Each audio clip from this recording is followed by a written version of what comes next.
Mississippi Sawyer there today. All right, I'm Andy. I got a website. It's called andyslessons.com. I teach lessons. I got some classes. I got some stuff for sale, stuff like that. Okay, so today I want to talk about playing by ear, what that means to play by ear. So there's this whole thing, there's a whole camp about, you got to play by ear, you got to play by tab. I don't care how you learn. I always said if one person takes a day to learn something, another person takes a week to learn something, another person takes a month to learn something, a month from now they all know it. So I don't care how you learn. You're not going to take tab to a jam. Okay, so if you learn by tab, you'd have to memorize it. Whatever. It's fine. Okay, so, but how do you play by ear? So let's talk about this for a second. So I have a theory that playing by ear, when people say playing by ear, what's that mean? I think what it means is playing by memory, okay? Playing by memory.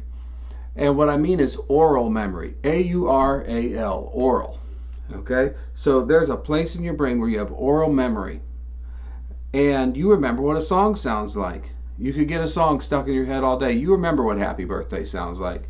You remember what Mary Had a Little Lamb sounds like. Whatever song is that you know, you remember that song. Now, how do you get it out of the guitar is the thing, because the guitar is a confusing instrument. Now, mandolin's an easy instrument. I got a mandolin here. I'm going to show you how easy it is. Okay? The scale on a mandolin.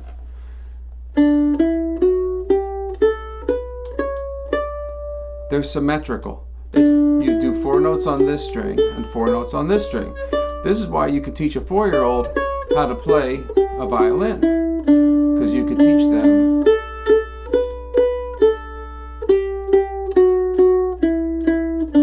teach them, and your fingers just line right up in a row. Now, the only instrument I think that's easier than that, or more intuitive than that, is a piano. Because a piano, literally, the low notes over here, the high notes over here, a cat walks across it, the notes go higher, a cat walks this way, the notes go lower. You can't get any easier than a cat playing a piano. But a guitar, the scales are like, eating an ear of corn or something. Like, tuck, tuck, tuck. You're going to eat a couple here. You got to flip the thing. It's a typewriter. And what is it? Like, you look at a scale, they're not on the same frets. So people get really confused, especially playing scales that have open strings. For example, here's one thing everybody does. Every student I've ever had does this. When they play an ascending scale, they're pretty good. When they play a descending scale, they skip the open strings every time. You're like, what is that? Okay? So we have to learn to maneuver through a scale. And that's it. See, this is the thing. Other people say, scales, you don't need them. What are you talking about? You don't need scales. Every musician plays scales. I said, well, I just play songs instead. Okay. The songs are made from scales. You're not going to meet a violinist or a piano player or any other instrument where they said they didn't learn their scales. Everybody learns their scales. That's the key. Meaning, literally, that's the key. Key of C is a C scale. So you got to learn your scales. So what we have to do is we have to learn to go up and down a scale so that our fingers match our hearing. So here's a C scale. Okay, I'm going to play 8 notes. Can I go up that scale? Okay. Now, where are the notes of that scale? And I don't care if you tab this out. I don't care if you go, it's these notes, and you write out the tab for that. Okay, now, can you start on a D note and play a C scale? I did not play a D scale. I played a C scale starting on a D note, because I need to know if I can make those notes go higher one at a time. Can you start on an E note and play a C scale? That is not an E scale, that's a C scale. So I'm going 8 notes up, from E to E, an octave. Can you start on an F note and play a C scale? can you start on a G note? This would be a good warm-up this week. Can you start on an A note? Can you start on a B note? And finally, can you start on a C note? Now you could do that the other way too, right? Meaning descending. Okay, now I'm going to practice going 5. Because if you could do 8, you could do 5. So I'm going to go 5 notes from every note. 1, 2, 3, 4. How about from D? From E? From F? From G? From A? From B? And from C? Okay? Can you do 3? 3 notes from every note. D, E, F, G, A, B, C. Okay? And then, at some point we got to learn how to go backwards too. This is where people have a hard time.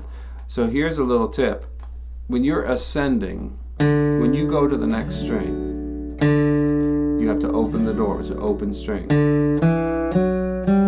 So every new string starts open. Now when you go backwards, you got to close the door. You got to get rid of that open string before you go down. So people always do this. You got to have that open string. So I'm going to go start from G. Before I leave that string, I got to hit open.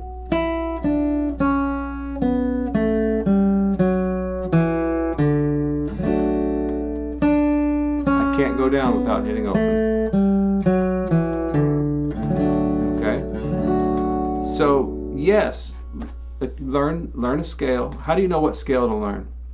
Okay, you learn whatever scale. What scale do I practice this week? The scale that your song is in. That's it. Is it in the key of C? Then you practice the C scale. Should I practice the major scale or the pentatonic scale? Sure. Practice the pentatonic scale. Sure.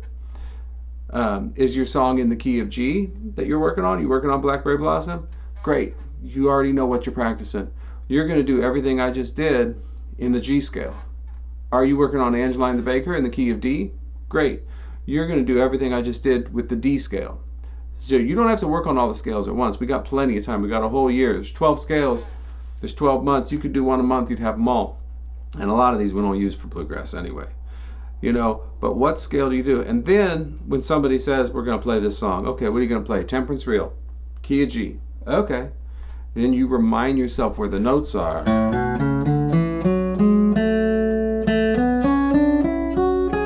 Because then you're thinking in your head, okay, how does Temperance Reel go? And you think, well, it goes 0, 4, 0.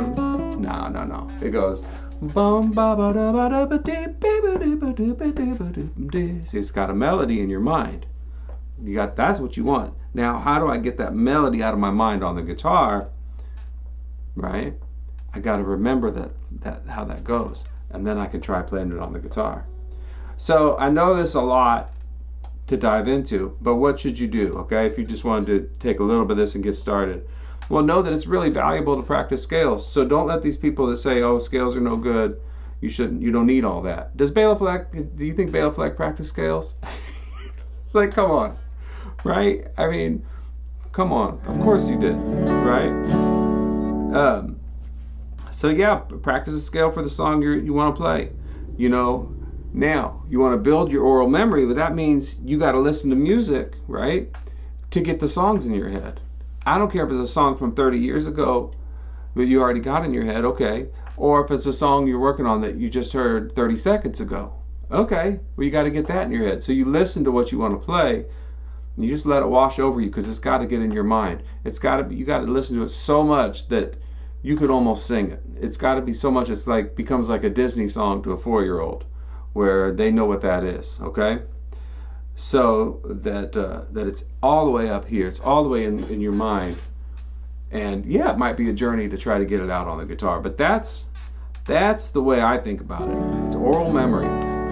So this is a song, I'm going to keep going on this thing. What is this thing? Mississippi Sawyer. So I'll play another couple rounds of this, see what we can do with it.